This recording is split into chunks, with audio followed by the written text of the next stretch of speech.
It turns out this unassuming housewife and mother of 3 actually has some very scary stories to tell. She's been penning best-selling novels for over 20 years, but's best known for her Sookie Stackhouse Southern Vampire series, which has led to the popular HBO series True Blood. Hello, I'm Ernie Manouse. Coming up on Interviews, our conversation with New York Times best-selling author Charlaine Harris.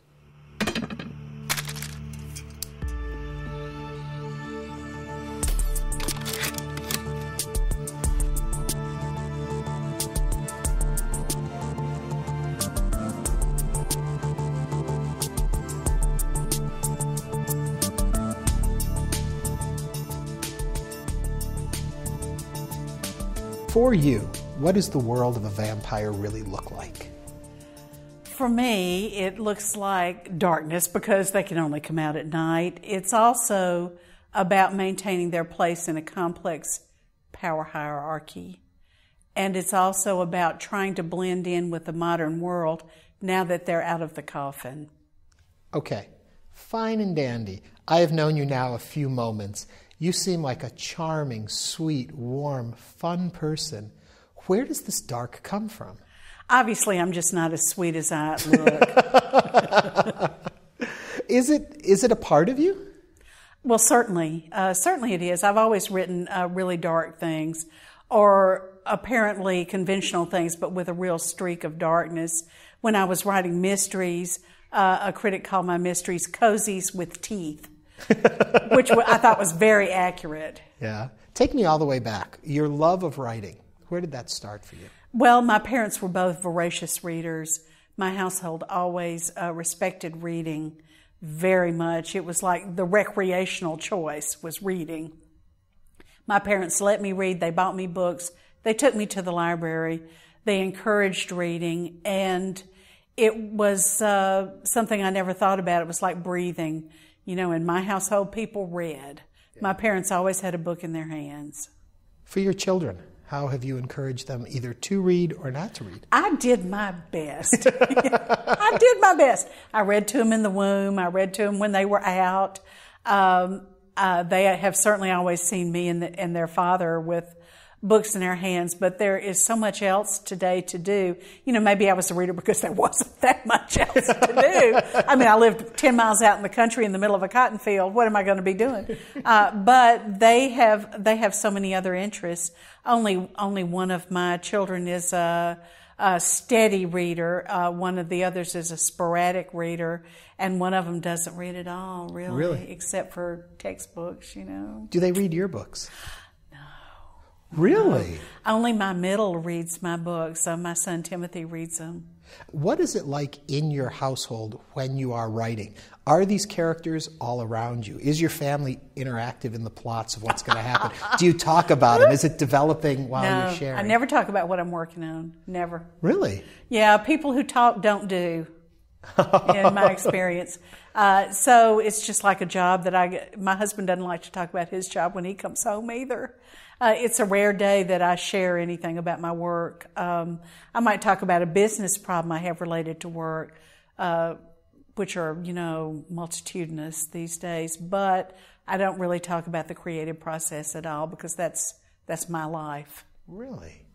Are there moments in your day where something happens and you can see that's where something in the book is going to happen, that things start mirroring as you're living?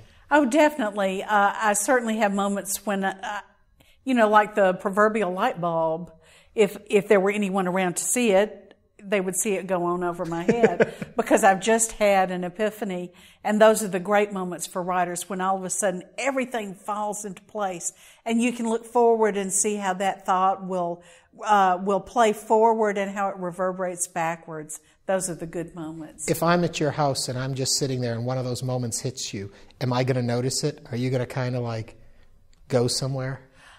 Yes, because I don't know what's around me for a few minutes while I think about it really, really hard. I got a wonderful, and to my mind, weird letter from a woman saying that she was just going to write, she was being really bold. They were having mentoring day at her son's junior high, and she wanted to know if he could shadow me for that day. And I said, not only, you know, did they live geographically not very close, but I said, he would be bored to tears. All I do is sit there and look at a computer. Yeah. Really, it's no more exciting than that. It's not like the characters were in the room with me acting out the story. Okay, take me back once again. So you go to college. What is it that you want to do at that point?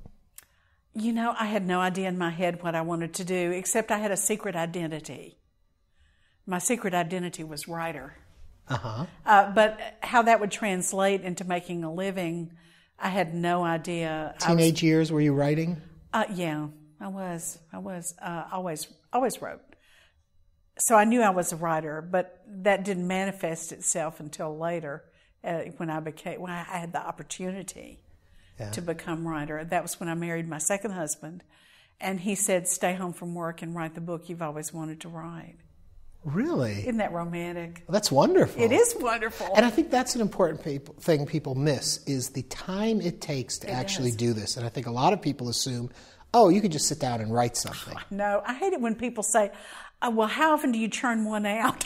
But this is work. This is really hard work. Yeah. It may not look like hard work because I am just sitting there staring at a computer screen, but it's very intense work. And it's all self-starting. Yeah. You know, it's a very lonely process, and a person who wants to be a writer has to enjoy being by themselves. Yeah. Which is funny because you seem very social, a bubbly personality. Not what I expect from one of the queens of a vampire genre. Well, there again, I wouldn't be quite so charming and sweet if I didn't get my alone time. Yeah. You know, I need a certain amount every day. Really? Yeah. Is that the same as the time when you create, or do those need to be separate too? It can be the time I create. It's just being physically alone. I just like that. And luckily I'm married to a guy who likes some alone time too, so that works out fabulous. Okay, a lot of people might not realize that your vampire genre is not where you started. No. And that you've got the mysteries before that. Talk a little bit about when you decided to write your first book, and I'm curious what it was, the very first one. The very first book was a conventional mystery, by which I mean not a private eye or hard-boiled or noir book. It was called Sweet and Deadly, and it came out, I believe, in 1980 or 81. It was the first book I ever wrote. When my husband gave me the opportunity to stay home and work full-time on the book, after a month he said, I haven't really noticed you writing. So it was really put up or shut up time. Yeah. And so I had to sit down there and write the book, and I wrote a book, and it got published. How different were you as a writer then than you are today? Well, of course, I was very different, very unpolished, still feeling my way through the process of how to write a book. Who knows how until they do it. I'd never read a book about the process. Now I'm scared to, for fear I find out I've been doing it wrong. But it was a very tentative process. But of course, I'd read hundreds of mysteries, if not thousands. So I pretty much had the timing down. But it was a question of filling out my characters and making them believable and making the denouement believable, of planting clues, of playing the right game with the reader. Do you outline all of that before you start? Does it happen while you're going? Oh, what's that look for? I don't outline, which is both my strength and my weakness. I would be probably a better writer, and I would have done all my research in advance if I outlined. But since I don't, every day is like serendipity. I have no idea what's going to happen that day, and then I'll suddenly discover something I have to do research on, so I'll stop and I'll do the research and come back to it. Could be dangerous, though, to do it that way, too. Well, yeah, of course. I mean, there are pitfalls. Yeah. So I've tried it both ways, but to me, if I wrote an outline, writing the book was like coloring by numbers. Mm-hmm. You know, it was you got all the colors, but it was predetermined. Yeah. And I didn't like it. Now, if I know your story right, the first book or two are standalones. They were, yeah. Is it a conscious decision to write a series, or was it just a book worked so you wanted to continue with the character? I wanted to write a series because the mystery world was running very heavily to series then and turning away from the standalone. So when I got back into writing, I took like a 5-year sabbatical, which pretty much ruined my career. Took a 5-year sabbatical to have children, got back into writing, and wrote the first book in what I hoped would be a series, though I had no confidence it would be. I had gotten an agent by then, and he finally placed the book. It did fairly well. I did, I think, a total of 5 or 6 books in that series, the Aurora Teagarden books, right, about a librarian. And they were supposed to be cozy, but somehow something horrible always happened. And I mean no disrespect with this question, but do horrible things happen in your daily life? Yes. Really? They do. Horrible things have happened to me. And does that give you the gumption to write, to understand the characters better? What do you think you take from the real-life situations into the fiction? I take an appreciation of violence.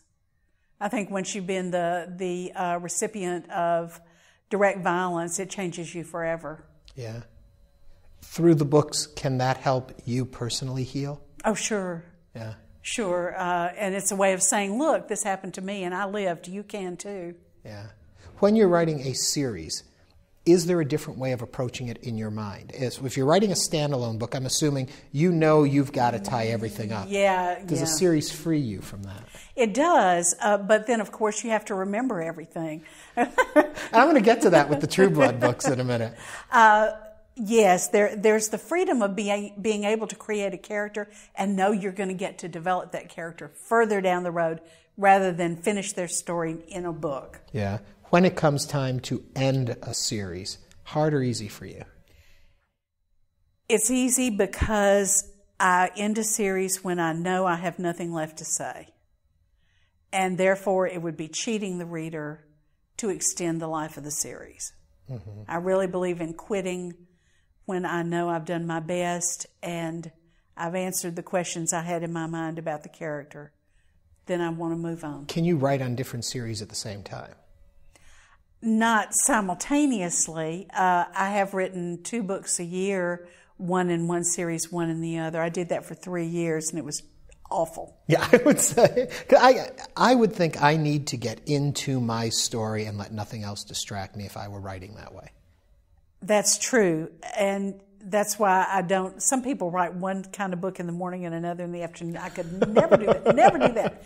And some people can write 4 books a year. But I can't do that. I can write a book about every 8 or 9 months. So if I want a Sookie to come out every year, then the other stuff pretty much had to fall by the wayside because trying to do one Sookie and say one Harper Connolly a year was just, I was just so tense all the time. It really wasn't any fun for me. Teagarden ends before you go into Shakespeare? No, I wrote some of those concurrently too, if I'm using that word correctly. I wrote like a Teagarden and then a Shakespeare and then a Teagarden and then a Shakespeare. I think they overlap for a couple of years. Both done, those series? Uh-huh.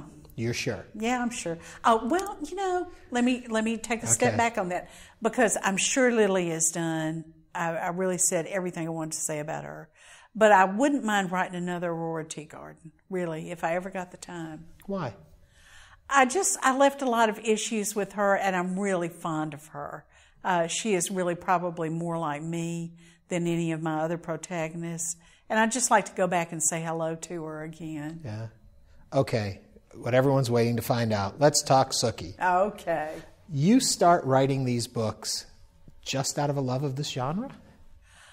Well, not totally. My reasons weren't that altruistic or that disinterested. I was interested in building my career, and it seemed to me that if I wanted to appeal to more readers, I needed to cross genre boundaries. If the mysteries had not done as well as I wanted them to, I needed to include other elements and hopefully pull other readers in. How quick do you know that these vampire books are working? Well, after it finally got published, it was very successful right out of the bat, but it took 2 years to find a publisher willing to put it out. Why? Because it crossed genres, and they would say, well, the chain stores won't know where to shelve it. And I thought, at the front of the store, obviously. Right there on an end cap. Yeah, right That's there, a good right place there. for them. But they were really nervous about it, and if Laurel K. Hamilton hadn't led the way by writing her Anita Blake books, which also cross genres, I still probably wouldn't be published. You talk about crossing genres, and for me, in some ways, you really haven't. That the vampire books you write have mystery. They are story-driven. And so I think to myself, is it really, or you just have a different palette of characters you're working on? The mystery community traditionally is closed to the supernatural. They don't like elements of the supernatural unless you're writing super cozies, you know, books that anyone could read without possibly being offended. If your books are a little more serious, they don't like elements of the supernatural. Now that, of course, is loosening up now with the flood of books containing the supernatural. But at the time, since I wanted to include mythical creatures, then I was definitely crossing genres. And also, most traditional mysteries don't include any explicit sex. And though I don't have an explicit sex scene in every Sookie book, I do have them. Oh, yeah, you do. Oh, yeah.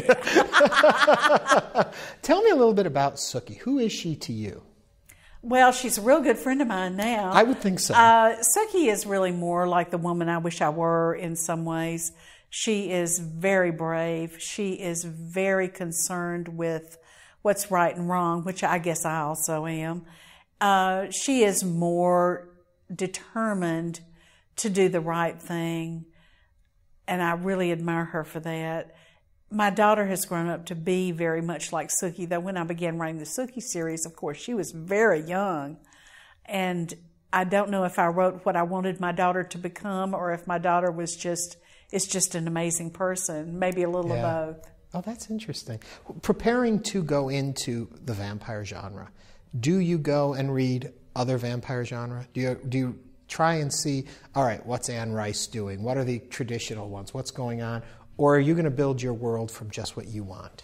I pretty much had already read a lot in the vampire genre, of course, you know, The Fountainhead, Dracula, and I'd read Anne Rice. That Interview with the Vampire was really a book that gave me lots of food for thought. Just what an innovative book it was when it was published. Amazing. Yeah. And I had read several other books, though there really wasn't that much out there about vampires.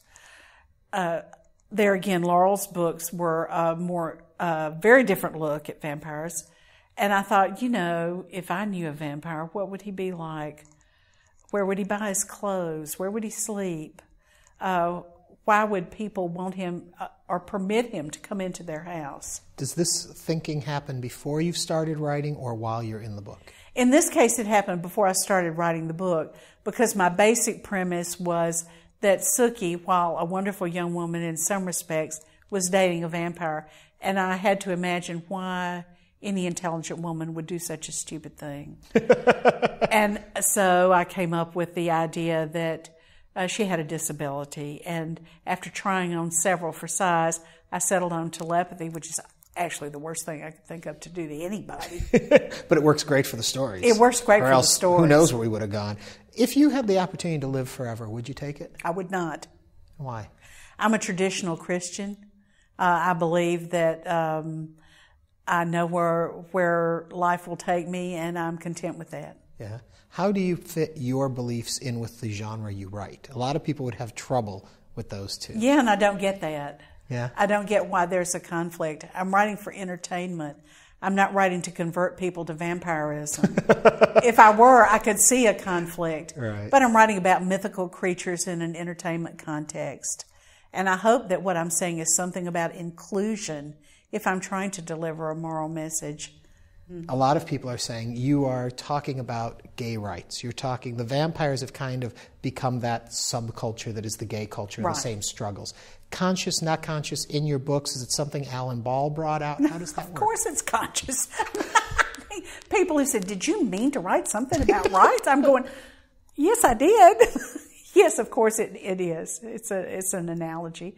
Of course, you could use it for any minority group. And Alan's very careful to say this could represent anything. Yeah. Talk a little bit about your finding out that there's interest in your series of books becoming a TV show. Well, it wasn't a huge surprise because the books were doing so well, and almost any book series that does well at all or attracts critical interest is going to get an offer or two. I'd had offers before on other books I'd written, but it never came to anything except I got to buy a car one time. So I didn't really know if this would come to anything or not. I had 3 offers on the table when the first option lapsed. Which is a great position to be in. And when I found out one of the contenders was Alan Ball, of course I was delighted because I'd seen what he'd done and I knew he got the mixture of horror and humor that comprised the books. Are you happy with the way it's turned out? Oh, who would not be? Of course. Yeah, I'm delighted. Every now and then I have to cover my face because I'm going, oh my God, they're showing that on screen. But of course I'm delighted because Alan's a genius. Yeah. You know, I believe that. He's cast wonderful people. The writing is very creative and unpredictable. And I love the way it looks. You know, the interiors are just fantastic. The costuming is wonderful. It's a total class act. Does it look the way you imagined it when you were writing them? No, not always. Really? Because nobody can, thank God, get inside my head and see exactly what I see when I'm writing the books, but sometimes it's a very good approximation. Yeah. I know you watch the series. I do. I know the series has gone in some places different than the books go. Yes. To write then, do you ever get confused where these characters actually are? Do they kind of mix together in your mind at all? No, because not only are they my characters who were born inside my head, but I'm way ahead of Alan. I mean, he is in the process of filming book 4. I have completed book 11 and I'm writing book 12. So there's really not that much of a bleed through. No problem with when you watch what will be season 4 and you see them go somewhere that you know in book 11. That can't be because this is going to be there. Any conflicts, confusion? Well, he has done that, definitely, with including the face so early. But not to me. I mean, I think some readers it confuses them because they switch back and forth. But not to me because it's my world. Should I be reading the series as far as you've gone and watching the show, or should I try and keep them matching? What do you think? Oh, no, I'd read ahead because Alan is really not sticking to what I've determined the characters are going to do or what's going to happen to him, obviously. And I think anyone who watches the show is going to get plenty of surprises. Yeah. I have read that you know how it's all going to end. I do. And you haven't told anyone. I told my assistant. I had one reader who posted on my website, and you could tell she was very young, very young. She said, but if you die, we won't ever find out what happened. And I thought, oh, I'm so glad you got your priorities straight. Yeah. I'm sorry you died, but what next? Yeah. So your assistant died. knows, so my assistant God forbid, knows. we can get the end. What was your assistant's reaction to hearing what you want to happen? She was delighted. I've got to Okay. say, she was delighted. So we should all rest assured it's going to be good. We're going to Well, buy I think into it will. I know not everybody will be happy because there's no way I make everybody happy now. Yeah. People, imply all the time that I've let them down in some way or another. Though most people are super wonderful who come to my signings. It's just a love fest all around. But every now and then somebody will say, well, I was so disappointed when you did this. And I'm sorry for that, but there's no way you can please your whole readership ever. You say you know how you want it to end. Mm-hmm. Could that change? Or are you the kind of person that once you've made a decision... I'm pretty much iron-willed about that. Yeah? I've made the decision, that's it. Okay, book 11, how many more? 2 more after... you know exactly. Oh, yeah. I mean, that's the contract I've got. I mean... but does it have to end at that point, or just the contract ends? It just seems very convenient. I've got 2 more books on my contract. I have probably 2 more books. It'll take me 2 more books to wind up everything. Suki's World is so complicated. Yeah. Do you know what those 2 books are going to involve? What's going to happen in book 12 and 13? 13, good place to end them, too. Yeah, 13, that's clever. 2013. I like that. It's all working in. Yeah. Do you know those 2 books? Not totally, but in part. Yeah. When you end the book, what happens to the characters for you? After book 13, what do you emotionally and mentally do with these people you've lived with so long? I've never written a series this long, so it'll be new for me. Yeah. But I'll write something else new. That'll be so much fun. Can you let them go, though? Yes, of course I can. I mean, they were there, then they're not. And I'll move on to something I hope that will be just as much fun for me. And I don't want to stay on that point too long, but the fact being that 13 books by the time you're done with these characters, you know them probably as well as your own children. Probably better because you know what they're thinking. Oh, that's true, because I know what they're doing when they're not around, and I don't know that about my kids. Are there points in your day when you see something or think, oh, so-and-so would do it this way, or I can imagine how? Do they live with you all the time? No, not exactly.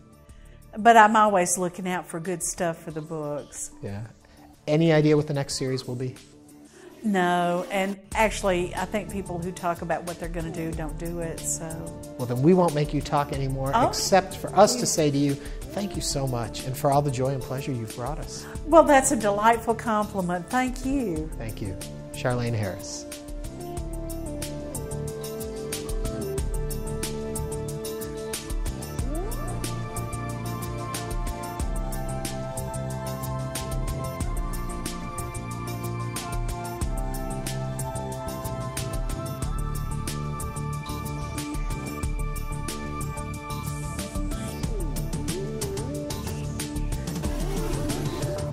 To order a DVD of this or any episode of Interviews, please visit HoustonPBS.org.